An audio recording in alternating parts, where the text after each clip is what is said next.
Does this bread have any specific name? I'm intrigued. Yeah, it's called bolillo. It's Uh, called Duolingo? no, so it's Bolillo. Say that again. Bolillo. Bolillo. Okay. So it's it's bread. It is bread. Sweeter, I assume. Yeah, yeah. Is that like a Panera type of bread, or is that even a thing? Is there such specific breads that go in a Panera? What do you mean a Panera? A Panera is a basket of bread, right?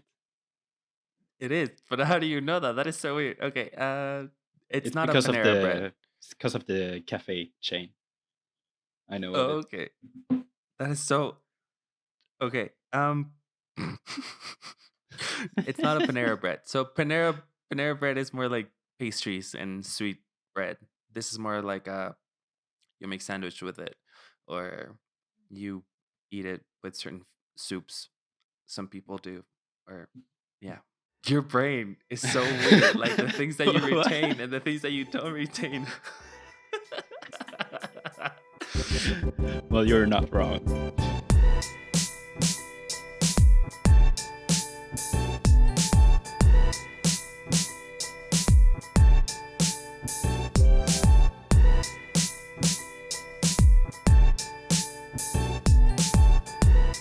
Well, hello everyone, and welcome to this episode of Films and Fika.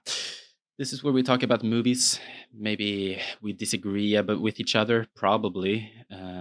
Most likely, it usually ends up that way. Most likely. We talk about Mhm. movies and have a cup of coffee, also known as a fika. I would like to encourage you, the viewer or the listener, to grab a cup of coffee yourself. Pause the video or podcast right now. Go grab something to drink and join us for a fika. Maybe even a snack. What do I know? Hello, Mao. How are you today? I am good. Oh God, how are you? I'm good. I'm good. I've been cleaning outside today, which is weird considering it's March. And I mean, you might find that strange to hear, but like considering I live in Sweden and considering that Sweden has had snow in March the past 3 years, Hmm. this is like peak spring weather, you know. So we've been out today basically all day, and yeah, I've been digging around in dirt all day, so that's been fun. It's just weird. We completely skipped the winter, and I'm actually sad about it. I was planning on going skiing and ice skating, especially, a lot this Yeah. winter, but there has been like maybe 3 days of snow, so I'm kind of Wow. depressed over that as a whole. But yeah, Well, I mean, you guys usually get a lot of snow. not necessarily down here. I mean, it is the southern part of Sweden, Okay, but that's fair. at least snow that stays for a month or so. Mm. Yes, but it's been a It's crazy. while. It's been a while from like my childhood. I remember so fondly when we had like a meter of snow. That's the shit. A meter of snow. Do you know how much you can do with that? Build giant snowmen and snow caves. We would do snow caves every year. It's awesome. Mm. Yeah, you're talking a different language to me. Like I've experienced snow, and I really enjoy snow. But it's still kind of like a foreign concept. Mm, It still holds this like, oh my God, it's mm. snowing kind of feeling. I really enjoy snow. At least that half of the year, autumn and winter. I would definitely consider my favorite seasons at that. But winter is not winter without snow. Simple as that. So I could see myself living somewhere like Iceland or Greenland just to have Mm. snow most of the year. I would not miss summer like the average Joe would. Yeah, I I love think a summer. lot of people are judging you right now, No, it's just going insane. hey man, it's just my personal preference. Especially ice skating, I've found I, to really enjoy the Mm. past. I think it was like 2 years ago. I just grabbed a pair of ice skates. I haven't been skating in 6 years, whatever, however long ago middle school was. And ice skating is a lot of fun. Like actually going for a long distance ice skating, amazing. Kind of dangerous, yes, but amazing. It kind of adds to it. I think your experience with ice skating is probably very different to what we think of ice skating as. Like Like the ice rink for a lot in the of middle of town or city. yeah, Yeah, and even then, it's not always that. Like sometimes it's like in the middle of a mall, in the lowest right. floor or something, and You it's have so those. Wow. yeah. It's not like, oh, let's go on the lake and ice skate. Mm. It's way more artificial and not as much fun, I would say. And I would definitely think that that adds to my appeal or interest to it because I'm a nature boy. I Mm. I've been going on quite a few hikes recently because I've had the time, and so that's kind of satisfied me. But it definitely adds to it to be outside and just free range and stuff. Oh, You, yeah. you know this about me. Like I'm a very city boy, and Mm. the outside is it's Ooh, I don't different. like It's different for me. mosquitoes because we don't have that in the city because of smog. I don't like mosquitoes though. But here's the thing, though. Like after hanging out with people like you and a couple of other of my friends, I've definitely started to enjoy and appreciate a good hike. Yeah, good. And like this idea of unplugging completely, at least for a while. I wouldn't be able to live in it. I would go insane. But like a week, 2 weeks, it's nice for sure. And legit, that's something that I really like about hiking. I do love gadgets. Not that I'm a gadget geek, but I always that's like my main consumption of YouTube videos is like these guys like what's his name? You watch him, Malcolm. The black guy who's reviewing gadgets Oh, all the and time. KBHD, Sure, that guy. Videos like that. Marquez. I think his name is Marquez. Yeah, Marquez. I think it's Marquez. Crap. We'll link him right here. Yeah, Sorry. he'll be linked down below. He's great. He is. So like things, everything from cameras to even those stupid little USB gadgets that no one have a use for, but they do exist because why Yeah. not? There's just a lot of cool inventions in technology. My point is, I enjoy technology and I use it every time. Like just I use OK Google all the time, and it's gonna be activated by that, of course. Yeah. But just to unplug, as you say, intentionally or not, the distance from social medias and all of that is very nice. To just be off the grid in mostly a meditational way, definitely. Yeah. Yeah. The way I see social media is I use it only when I want to use it. Like Instagram, for example, is probably the only example. It's the only social media where I am active, and it's not at all active. It's been weeks since I posted last. I go on social media Probably. every day to look up what other people do and what other people, at least looking at their stories. Mostly Instagram. I haven't been on Facebook since my mom joined, essentially. But I think that's true for a lot of us. Yeah. But posting and being active of social media, no. It has helped, however, getting a private account and turning my original Instagram into my portfolio type of in Instagram.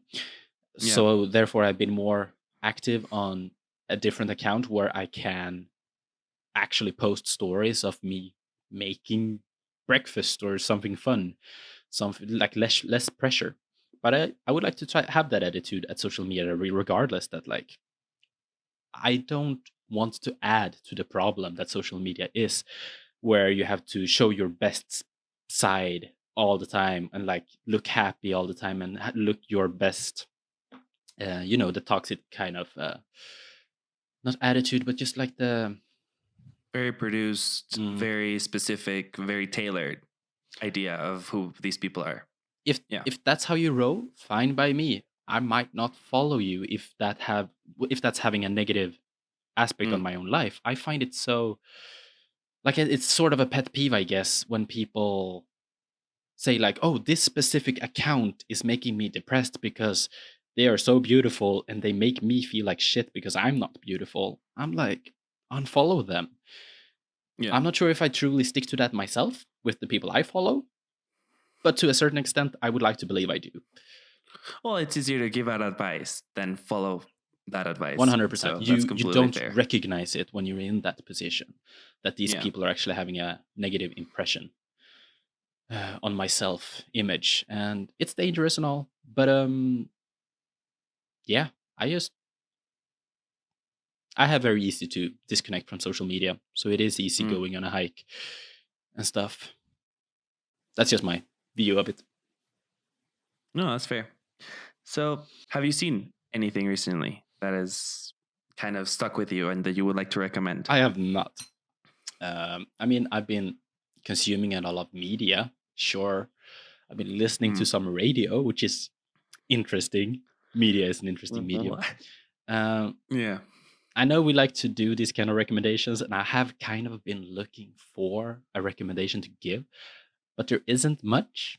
So I do have Mm. a thing, or I don't know what to say, a playlist rather, that I've seen like way back. You know how YouTube gives their recommendations, and sometimes it's just like, sure, I'll put that on, or it even Sure. autoplays and it puts it on either way. Yeah.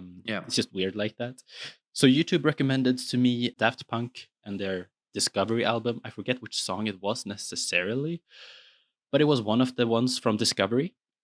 Mm. Great album. I probably like, what's the other one? Random Access Memories. I kind of prefer that one out of Daft Punk's albumography.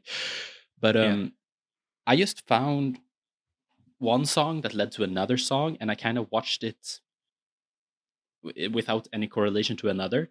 But I realized Mm. how an amazing album and music videos, or rather, how amazing the music videos are to that album.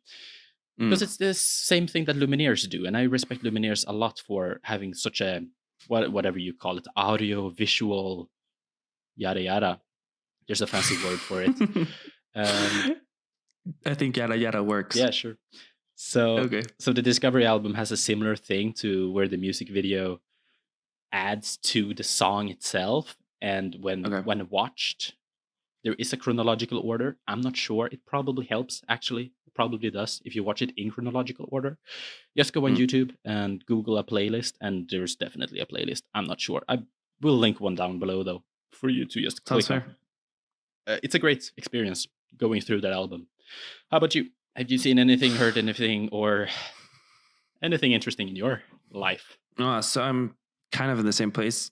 I've been watching a lot of stuff. Realistically, I could be using this time to go down and through my watch list, especially because it's getting kind of out of hand.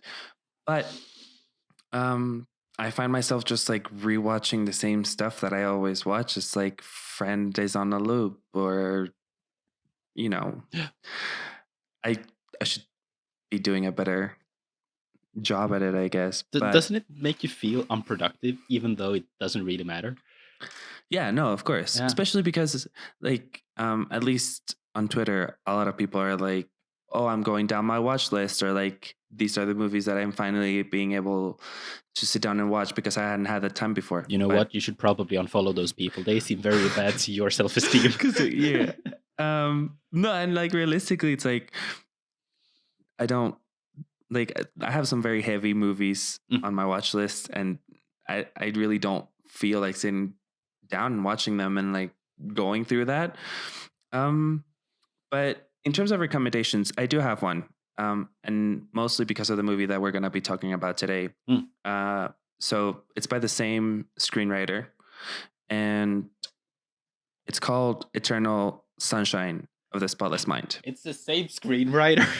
It is the same screenwriter, and I think that movie is amazing. And for those of you who don't know, it's set in this kind of universe where people have discovered the technology to wipe memories from our brains. And it's about a guy who is going through a breakup and decides to wipe his brain of his girlfriend's memories. So it's really, really good. I think Jim Carrey is amazing in it. And I think if you like sci-fi, you will definitely like this. And it's not at all a romantic comedy. Like No. it might sound like one, but it's not like that.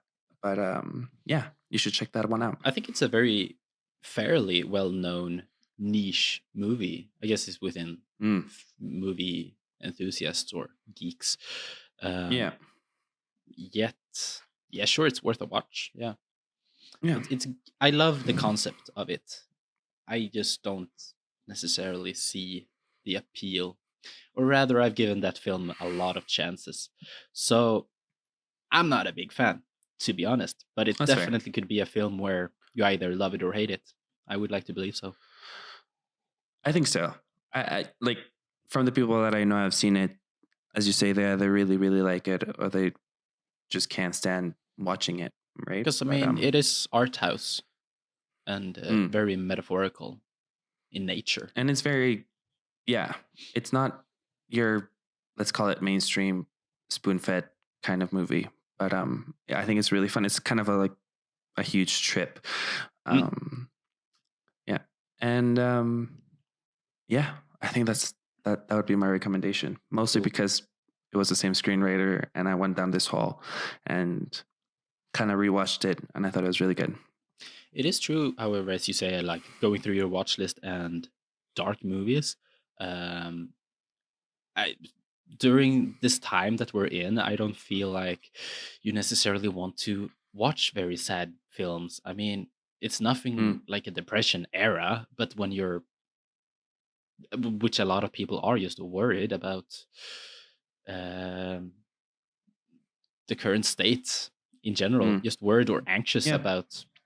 No, I know what you mean, and like especially because there is this weird feeling in the air where a lot of people don't want to feel worried or sad, and that leads to people not watching heavier movies or darker type of movies. And I think it's fair. Like when you're 100%, when you're down, you would want to pick yourself up and watch a lighthearted, feel-good movie, wouldn't you? Yeah, kind of helping you forget what's going on, at least for a couple hours. And I think that rings especially true with you because you really like movies who help with that escape and this idea that you can go to another place and have another life, at least for a couple hours, forget what's going on. Yeah, so I had an idea. And I kind of drew inspiration from just simply looking at the Letterboxd homepage because a lot of people are doing it. Why not jump on that trend, I guess, or even better, like give it our take on. Let's you and me collectively create a list and give simple recommendations of films to watch during this situation in the world.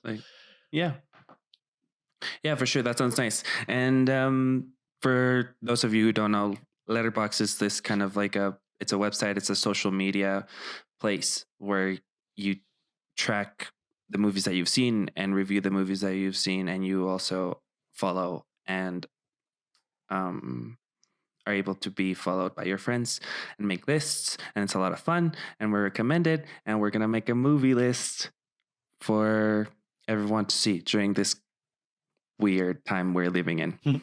So make sure to follow Mao and me on Letterboxd for more of our logs of films, etc., etc. Etc. You want to jump into the movie? Yeah, for sure. Jump into the mind of Being John Malkovich. What? Yeah. So it's a 1999 film. It's by director. His name is Spike Jonze. And not to be confused with Spike Jonze.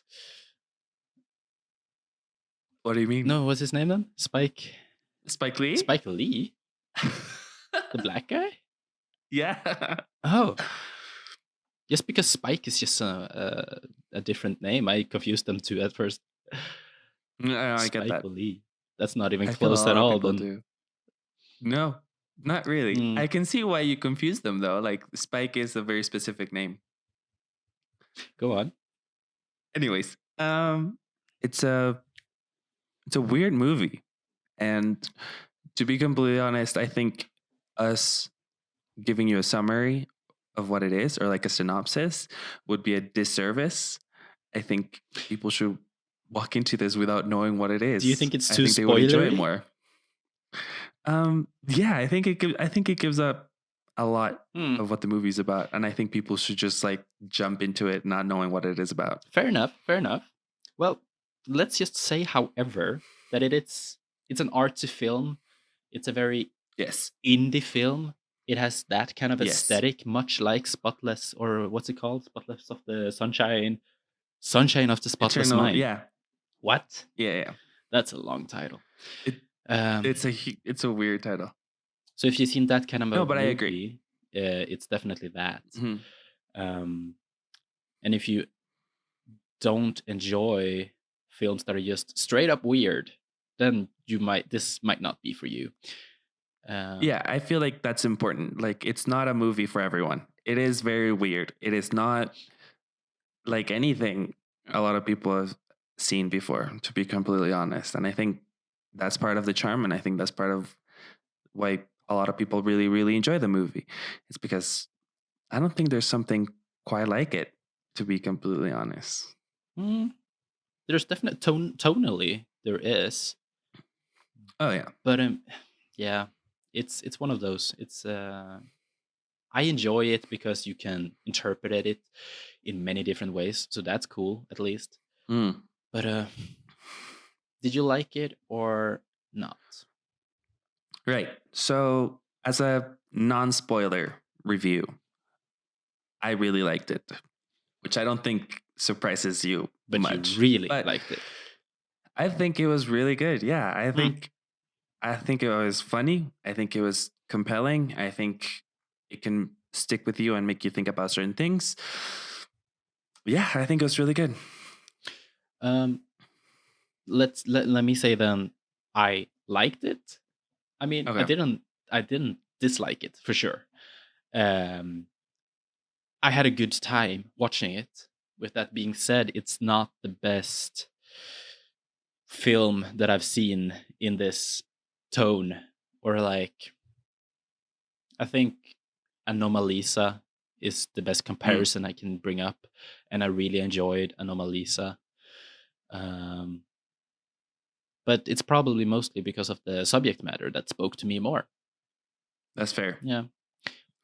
And I mean, realistically speaking, Anomalisa is by the same screenwriter. And I feel when you say there's other movies with the same tone, I think it comes down to the writer. Like, he makes a lot of movies like this. And especially also, I feel you're talking about maybe foreign cinema, like more European films that hit this type of tone. But it's not a common thing in North America to run across these type of movies. Fair enough. So let's get into spoilers, super spoilers. Yes. So you know, if you don't care about the movie, you can keep listening. If you care about it, you can pause, go watch it, come back, listen to us talk about it. Maybe have your own opinion by then. But so John that said, Malkovich has a vagina, and people go through that vagina multiple times, and Malkovich sues all of them for to death. Well, simply rape. And it is 100% very rapey. It is so violating, just like the idea of someone being able to feel what you feel and look at what you see, and it's very creepy for sure.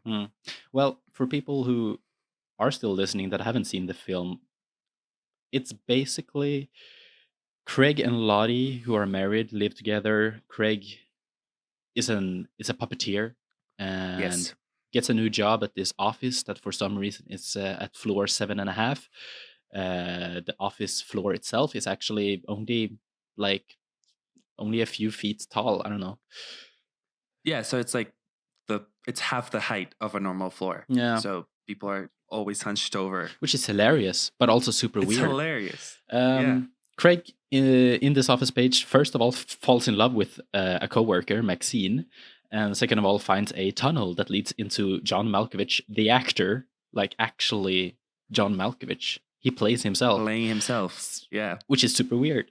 He finds a tunnel that leads into his mind, which means that for 15 minutes you see John's life from his perspective, and that's basically the plot, I guess. Yeah. It's And there's so much. it's super weird, man. It is super Like weird. the Like office even space, the relationship between Lottie and Craig, and everyone's obsession about sex. How the secretary is like fully not understanding what he's saying. yeah, It's just weird. it's weird. So I feel it comes down to the dialogue a lot of the times. Like people don't talk like that ever. You No, know, it's no. very stylistic. It's very specific to the movie. I mostly feel that all of the actors do a great job at taking the source material seriously enough so that we take it seriously enough so that we can laugh at the jokes that they're making within this situation. Because all of it is weird. Like the moment he steps into that elevator and he looks lost because he doesn't know where he's going. It says 7.5, but there's no button for 7.5 because that's stupid.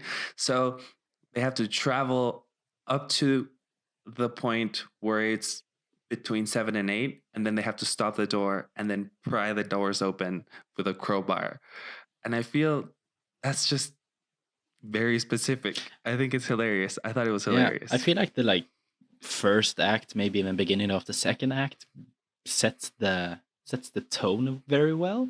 It's a movie that takes itself seriously, but at the same time, absolutely not.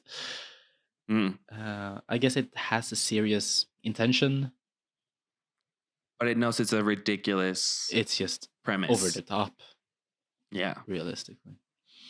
But I wanted to ask you actually about the acting. Since I don't really focus on acting necessarily, at least compared to you, is the acting actually good? I think it's good. Or is it just because it's so over the top that the delivery feels alienating? So what I think, and it comes down to the director, and we can talk about it more later, but I feel like the director does a great job, even though it's his first film. Yeah. He understands that the important part about this movie is letting the story and letting the premise flow. So he's not very heavy-handed.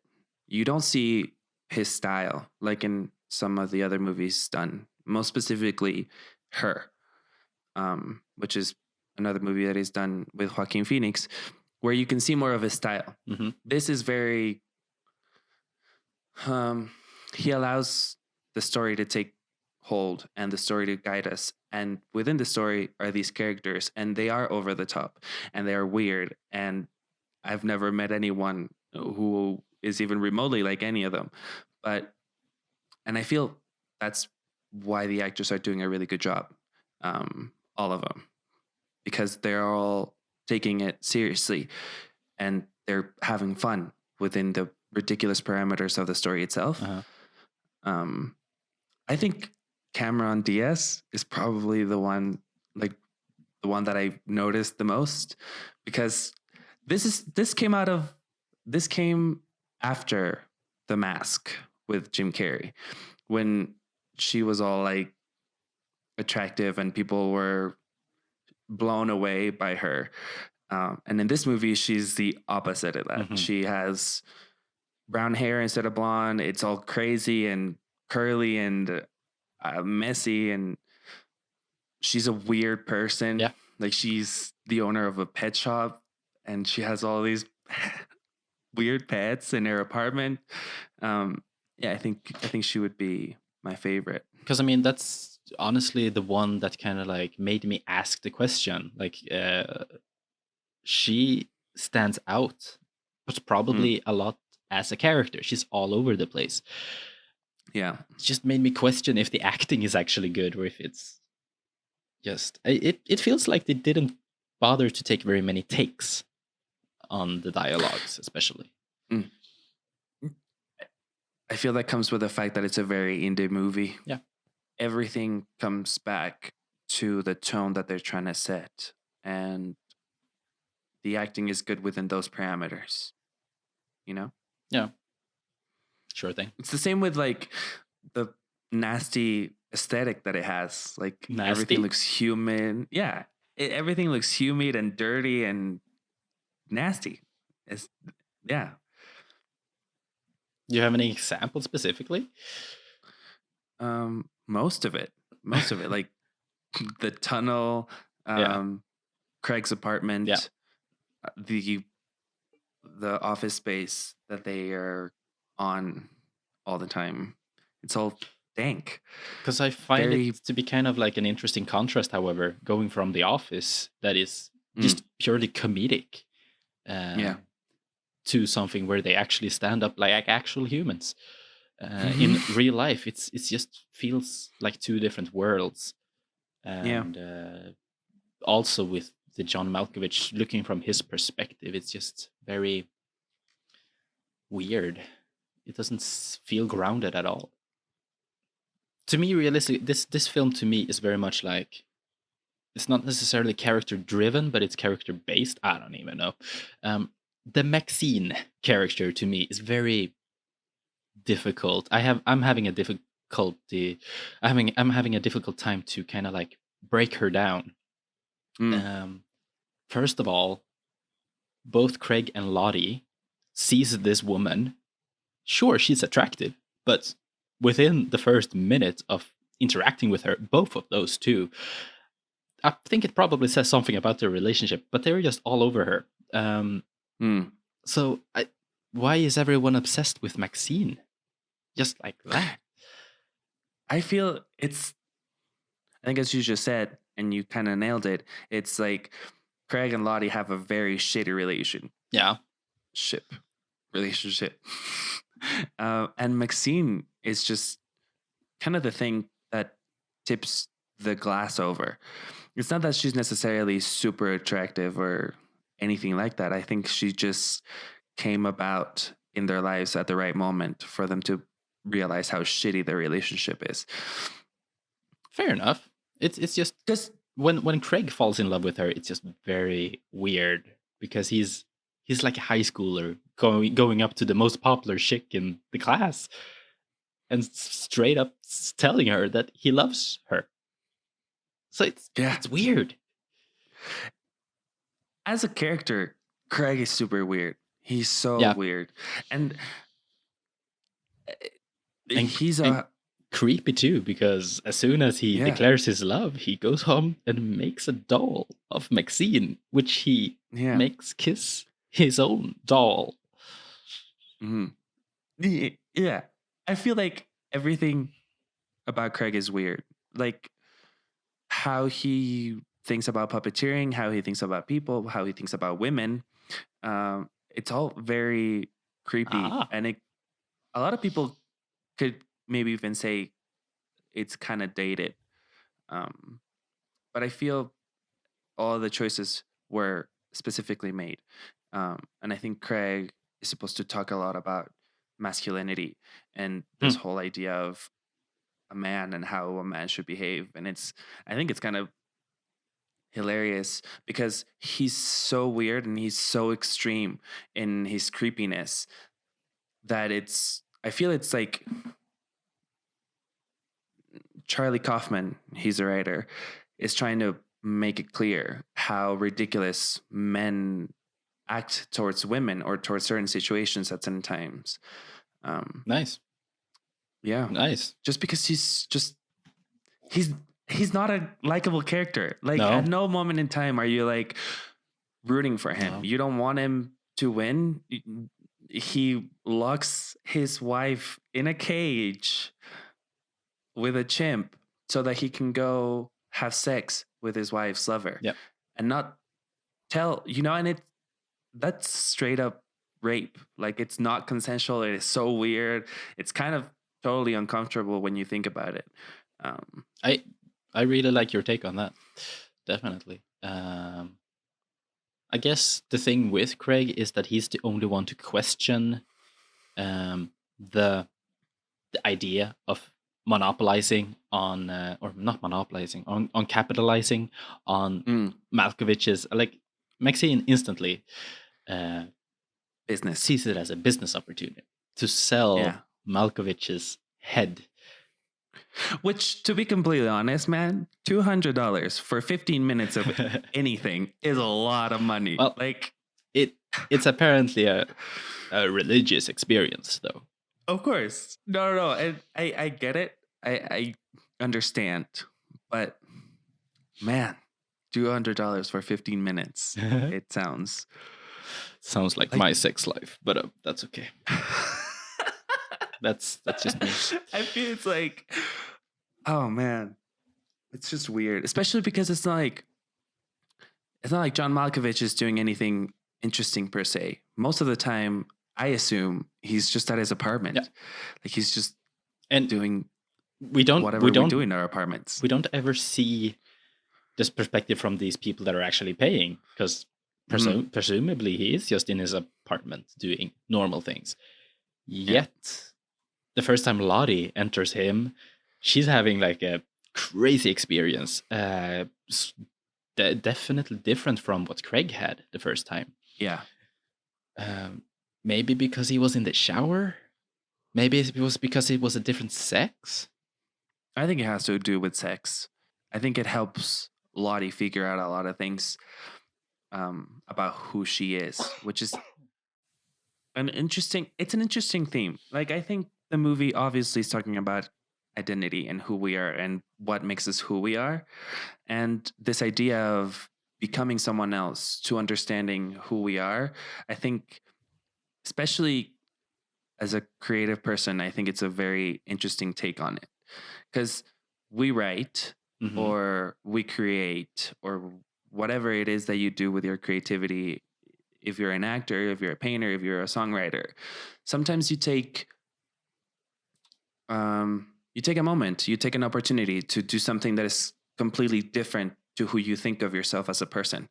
So you write a woman character, you write a character who's nothing like you are, and you take that time to kind of figure out what makes you different from that person, but what you share with that person. And I think it's a really interesting exercise. And I think that's basically what happens to Lottie. Yeah. I also think it's kind of hilarious when she tells Craig and she's all like, I think I'm a transsexual and I'm going to go with my allergist to figure out and like do the sex reassignment surgery. And Craig is like, what are you talking about? You're insane. And she says something. She goes, I think she says, don't stand in the way of my actualization as a man. And I think it's a hilarious moment. Yeah. I think the script overall has these moments where you're just like legitimately laughing out loud. Obviously, because of the progress that we've done, the last couple of decades since the movie came out, it might not be handled the best way. And there's probably better ways to handle that scenario. But, you know. Do you think it has aged that poorly, though? In that case, yeah. And it's not even an age thing. I think, to be completely honest, it's kind of interesting how he predicted this. Because if you think about it, the relationship that Maxine and Lottie and Craig and John Malkovich have, it's a very weird relationship, especially when they start having sex with each other. And it's a guy inside the body of another guy, or it's a woman inside the body of a guy. And you take that concept and you apply it to how a lot of people see gender nowadays as this fluid kind of evolving thing, you know? Do you really think that's the intention, though? Or is it just a thing that could be that? I don't know. And it's a weird it's a weird coincidence, I guess, that we ended up Yeah, doing that. I feel like it's a bit far fetched, but then I'm not. I don't know. I don't know. I don't know. Realistically, I didn't live much of the 90s. No, So no. for us, that change is not that big of a leap. But for a lot of people, I'm sure when this came out, it was like, what the fuck is going on? Like, she's a woman and she's in love with another woman, but only when she's in the body of another man. Like, it makes no sense. And I feel as a generation, for us, it's easier to digest and it's easier to comprehend that maybe, you know, you don't have to be bound by these rules of sexuality and gender and all this other stuff. I could see it how also of being sort of at least on Lottie's and Craig's take on it, I guess, because they're married. They show affection to each other. Of course, when this third person, whether it being Maxine or Malkovich, enters, probably more it being Maxine, it kind of shakes their relationship completely. So I don't know. It could be sort of like you could definitely interpret it as Lottie and Craig trying to mix in Maxine in sort of a, if you just want to take it as they want to have a threesome or even a polyamorous relationship, and Maxine is simply not having Craig in the equation until she finds Craig in Malkovich's body, which is where I kind of find a very big distance from the movie, is simply that us as viewers, we cannot fully understand what it's like. I think Maxine describes it as you've never seen two people looking at you with lust through the same pair of eyes. It's just not relatable at all, or at least not to me. But it could be some sort of like weird poly relationship thing that they're trying to describe in the weirdest way. No, for sure. Like you said, what's really cool about this movie is just the freedom that it gives you to interpret it as much as you want, which I think a lot of movies should try and do more often, because it's just fun to just sit and try and figure out what they're trying to say. But in this sense, I feel like Maxine is so unlikable. I don't think any of these characters are likable, to be completely honest. No.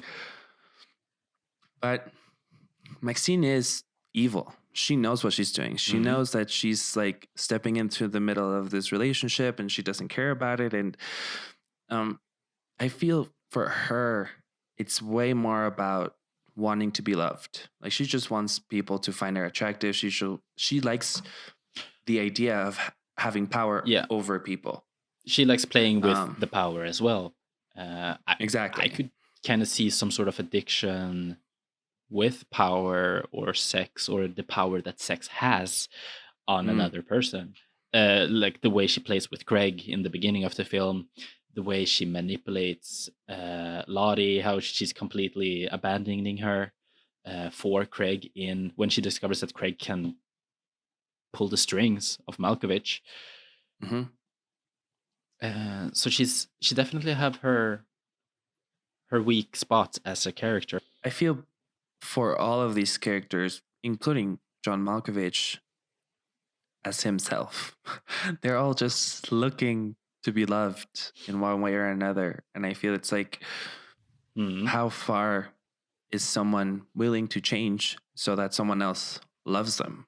You know, like John Malkovich is okay with Maxine saying someone else's name while they're having sex, and Craig is completely fine leaving his whole life behind and his whole everything about him behind just to be loved. And Maxine, she will manipulate and just abuse her power as long as someone is obsessed with her. And yeah, it's not very nice. It's very mean. They're all very broken people. And it all comes down to sex, and I think that that's the weak spot of just humanity. That like it all comes down to sex. There's a reason why humans have a tendency to cheat on their partner and loved ones because it's just desired. It's very human to go for a quick release. Yeah. It feels nice to be wanted, you know? Do you think Maxine, because if you look at Maxine's arc going through characters, she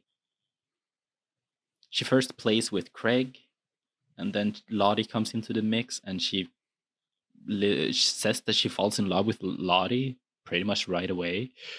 She shows a very strong affection to Lottie, and even more so when Lottie is in Malkovich. Then she's kind of misled when Craig is in Malkovich without her knowing at first.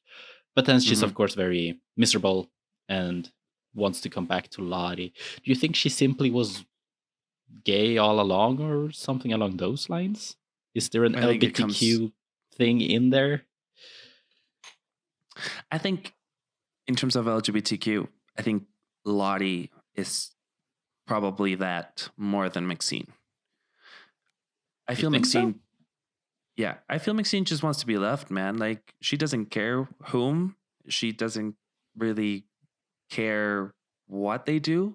But Craig has always loved his dolls more than Maxine. Yeah. And also, like, it's something to want to be loved, and it's another thing to allow anyone to love you. And, like, Craig is... I don't think anyone would love Craig loving them. Like, he's just very unsettling, and he's disconnected, and his obsession with puppeteering and his puppets, it's just a hard sell, you know? Yeah.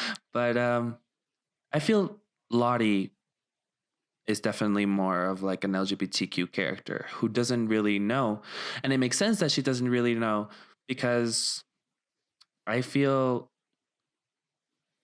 it was a different time and not a lot of experimentation and a lot of self-knowledge was going on at that time.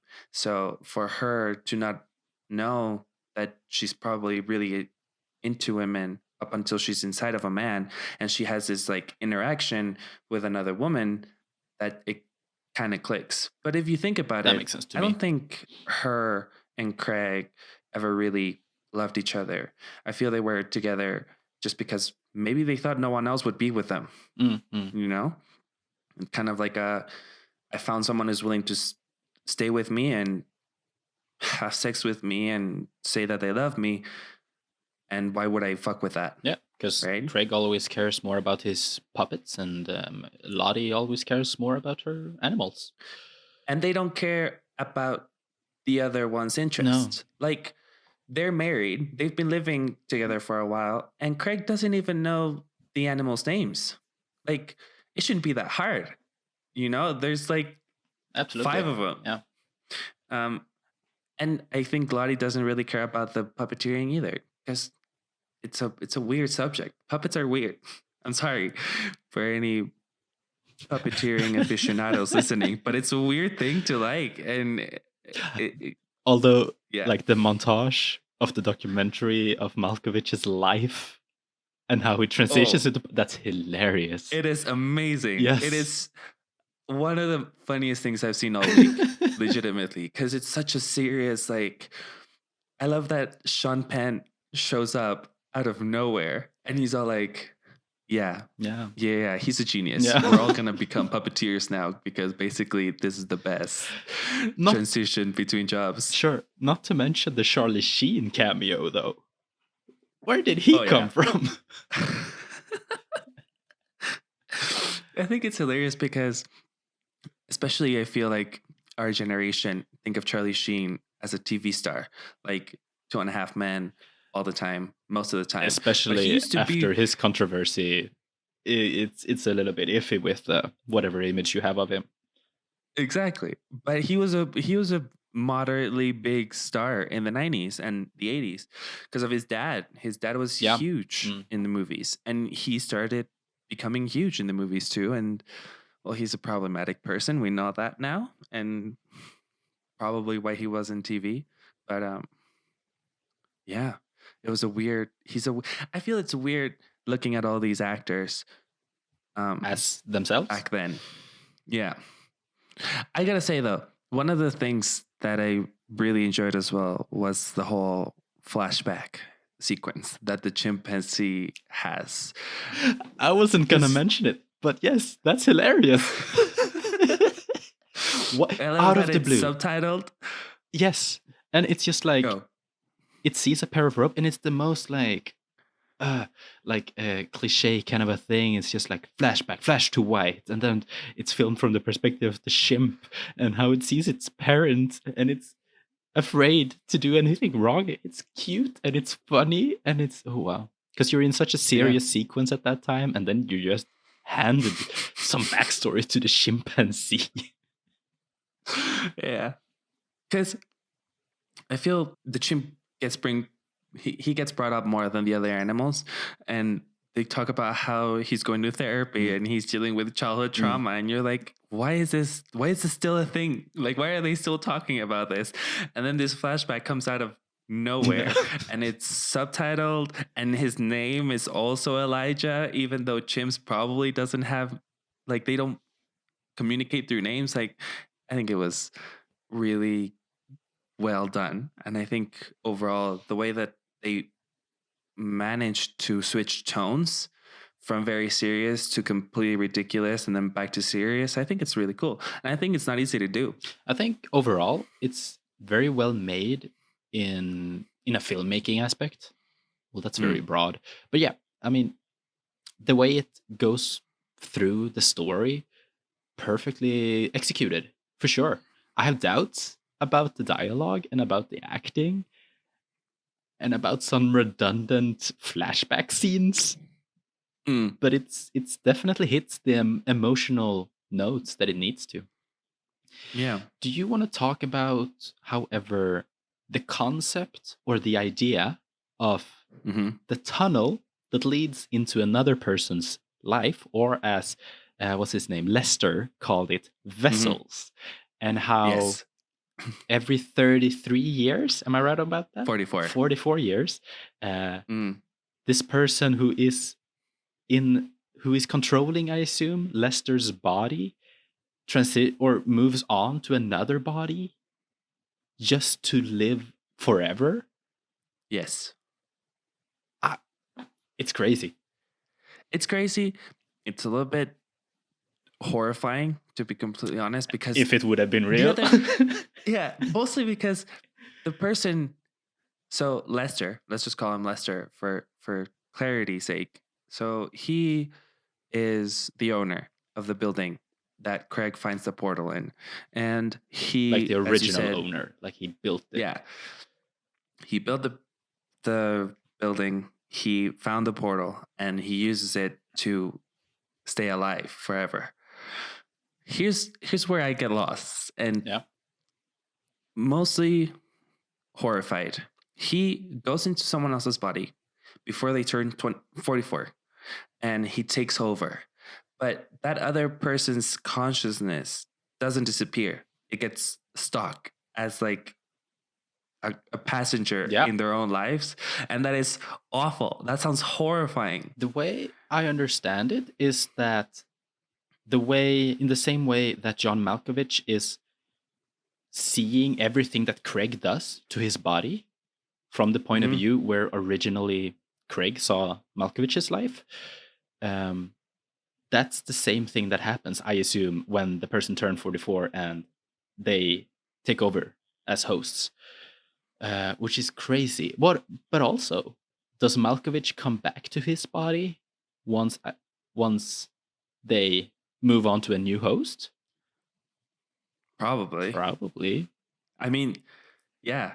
And thirdly, Lester has brought along all of these like old people and is now talking about, are they gonna be viewers or controllers or puppeteers or whatever you want to call it? Like, are they merged into one when they move on to a second person after that?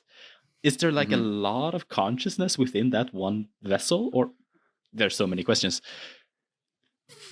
Out of all the weird shit in this movie, this is the one thing that I don't understand. Like him bringing the other old people in. Okay. It makes no sense to me. Like, Yeah. I don't understand. Like you said, like, are they just there for the ride and they're just gonna watch? Because at the end of the movie, he tells Charlie Sheen and how he can bring him along too and all this stuff. But it's like, I don't understand. I don't understand. Do they switch control? Is it like, oh, it's a Monday, it's Jimmy's turn, son of a bitch? Like, I don't understand the dynamic there. And especially, I think he got lonely as Lester. And this is the first time that he's bringing other people along. But I'm still very unclear about how it works and about the dynamics of it. And it's frustrating because It's frustrating. like I can find meaning, or I can try to understand everything else about the movie, but this is just never explained and it's not clear, and it fucking pisses me off not understanding something completely. But yeah. I don't think they're intending you to ever understand it completely, no matter Yeah. how many times you see the film. It's Mm. very vaguely, and very late in the movie explained. Yeah. So it's just the way it works. And it, Mm. you know, as an ending, it kind of leaves you on a bittersweet, mostly bitter note where Yeah. you know what's gonna happen to these poor innocent kids and this loving family. Mm. Yeah, man.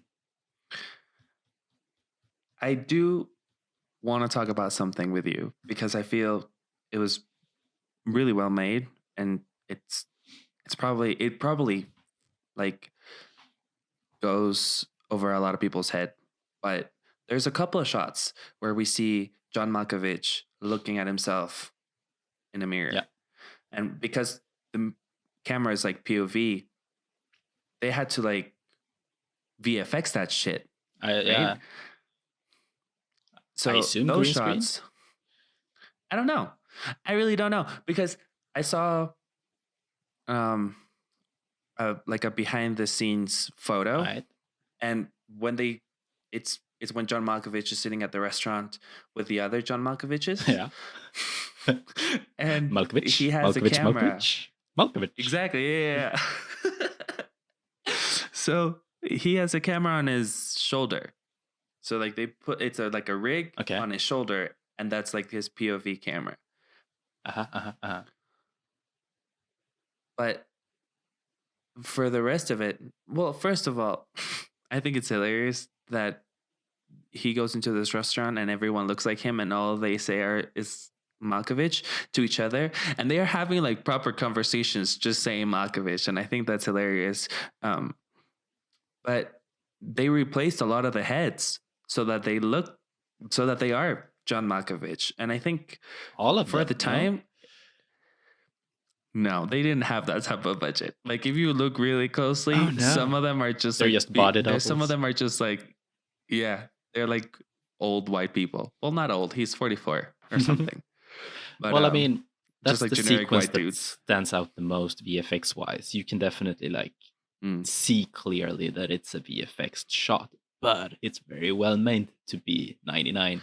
There's a lot of VFX in there. I think it holds up. Yeah. Like, I think it holds up pretty well, even though obviously it's a VFX, because our brain is trained to understand that it's obviously a visual effect, that it's not actually John Malkovich with breasts. I think it holds up, and I think it's really good, especially considering that if you look at something like The Phantom Menace or Fight Club, both of which came out the same year, some of the effects on those are pretty rough. Pretty rough to look at right now. Yeah, where were you going with the mirror, I guess, was the... I thought those were really cool, mostly because you can also see like his hand fly by the camera. And I don't know if they did green screen or what they did, but it looks really good. It could very likely be a mix of the two. Like If they film from the shoulder, they could probably get on an angle where they only have to mask out so much of the camera. Maybe, maybe not. There's many ways you can do that kind of a trick, for sure. So it's probably difficult to say exactly without dissecting one of them completely. But that's what I'm saying. As a whole, the movie is very well made. It is. Small things like that, like the sequence of Lottie and Maxine entering. I think it's his subconscious, Malkovich's subconscious. It's super cool. It's like all of a sudden the pace is just picked up, and the camera flips and the stunts and the action. It's super rad. Yeah, for sure. That I feel the two moments that stand out the most is when like the whole Malkovich. Do you think that says something about Malkovich and him being self-centered, or can you read into that too much? I feel like he's supposed to be visiting his own subconscious, and other TV shows, other movies have done this same idea where it's like if you went into your own head, you would see yourself just in different versions of yourself. Like SpongeBob does it, where it's like a smart SpongeBob and a lazy SpongeBob and like all these different versions of himself. And I think that's pretty much it. And because like I feel even though it has some deeper themes, they didn't want it to be super like they didn't want it to be like pseudo psychoanalysis. Yeah. So having him just say Malkovich is a funny way for them to avoid the whole like conversation of like, oh, who am I? Or like, this is my subconscious, or like, what do we expect from visiting our own deepest place? You know, I think, I don't think you should really probably read into it. There's already, especially at that point in the movie, there's already so much going on. So probably it's a very high concept film, much like the rest of the work from this screenwriter. Yet a very interesting one. To wrap this up, I guess, unless you have more to go. In that case, go ahead. But yeah, go on. One last question from me at least. Maxine never specifically says that she herself has gone through the portal. She's very quick at going with the business idea for the portal. And do you think, and she's the one to call up Malkovich as soon as she hears Lottie going into it again. You know, does Maxine know about the portal? Has she heard about Lester's plan? Is she know about Lester? Is she aware of the complications or the possibilities? All she needed was Craig to have as a business partner. Thoughts? Here's what I think about Maxine and the portal. I think she never goes through it, and she doesn't really care about the portal because she's the only character who is okay with who she is. And she knows who she is, and she knows what she wants. So why go through this thing to be someone else? I feel that's that. In terms of her and Lester, we don't know where she works, but we know that there's other companies within the same floor as Lester's company, which is where Craig works. But we don't know anything about her at all. She keeps having these phone conversations with someone, and I'm pretty sure it's the same person because it just feels that way. But we don't know who that person is. We don't know what she works in. We don't know where she comes from. Like, we know nothing of her. Yeah. I am going to take it as if she is aware of more of the background to the place, at least, considering her attitude to the introduction video and how she's just like, it's all phony bullshit. Like her lack of curiosity. Yeah, I guess. Or I think she has some sort of connection to Lester. That makes sense. Maybe she's been offered a place within his cult or so. It would make sense. Like that's why she doesn't really care. That's why she's not really surprised. Yeah. She's just like, It's just now it can be a business because she has. Oh, actually, it. She says to Craig, like, you're the man on the inside because it's his Mhm. office. He has a key. She doesn't work where he works. So maybe she knows something about it. And this is now the time where she can do something with Yeah. it. But then again, she is looking for someone to give her affection rather than being in Malkovich. Mm-hmm. She's the one to be received the affection and desire. Mm-hmm. Very manipulative, that one. Oh, yeah. It's almost like it she's- could be a real person. Is that like are you confessing to some self-experience? It sounds like a little bit of a sore subject there. No, I'm trying to give a subtle hint that you need to stop abusing your power. Oh shit. Within the tension that is between us. But I'm sorry. I didn't know that you felt that way. I thought you loved when I manipulated you emotionally. no, I do. I'm more seeing it on the other aspect of it. You know what I'm saying. Oh, I know what you're saying. I got you. Good. I got you. I'm glad we had this conversation. Me too. I think that about wraps it up. Yeah. With Being John Malkovich. It's a last thoughts. Do you want to kind of wrap up what you feel about it? If you would recommend it, maybe give it a rating.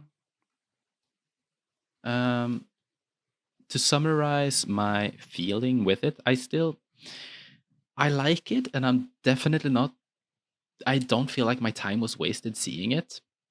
I probably won't see it a third time. Okay. Because I think I've broken it down as much as I would be able to or want to break it down.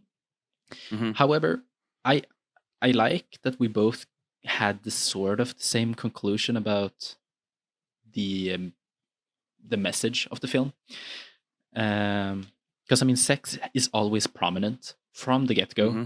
Craig is Craig is not necessarily very sexually driven, but Lester sure is. The secretary is always hinting on everyone wanting to bang her, etc., etc. Mm-hmm. So it's always there, it's always present, but yet subtle. Going into the film, you expect it to be more about the mind and consciousness and stuff like that. But to me, at least, it's really about who you are sexually, whether that be transgender, whether it be a complicated polyamorous relationship or power abusing with through sex, etc. So, cool film. Definitely worth a watch if you're into weird, wacky, artsy, weird movies. It's just weird, man. And I think everyone agrees on that. It's just weird. Yeah. So I'm gonna give it 3.5 out of 5. Out of 5. Yeah. Okay. That's good. I agree with most of what you're saying. I think the movie really, instead of going into what it is to be one person or what it is to be yourself or all of these other ideas that it could have explored, I think it focuses mostly on desire and wanting to be desired and wanting and like desiring someone. Yeah, I think it's a really cool movie. I think it's really creative. Like, I think it's creative in its storytelling. I think it's creative in the premise. I think it's creative. Even some of the camera moves are really creative. But however, their later films, the director and the screenwriter, are probably more polished because it's a later film. Yeah. Well, yeah, that comes with like everyone's, like every artist's progression and evolution and all of that. And but like you said, I don't know if I would watch it a third time. I will tell you this though, watching it twice in 3 days, I was really surprised at how fast the runtime goes. Like I didn't really feel it. Both times I was interested. Both times I was having a really fun time, and I think that speaks a lot to how well made it is. And that's probably why I'll give it a 4. I'll give it a 4 out of 5. Yep, sounds accurate. Yeah. Given your For sure interest or approach to it. With that, this cup of coffee's over, and our conversation on John Malkovich is over. And we hope you enjoyed it. And Algot, you can now do the outro for us. All right, don't forget to subscribe to our many ways of listening or watching this podcast. Did you know that we have a video version? It's on YouTube. Go on and subscribe to that YouTube channel. That way you will be notified when we release a new episode. It could also be fun to just watch our beautiful faces, at least my face.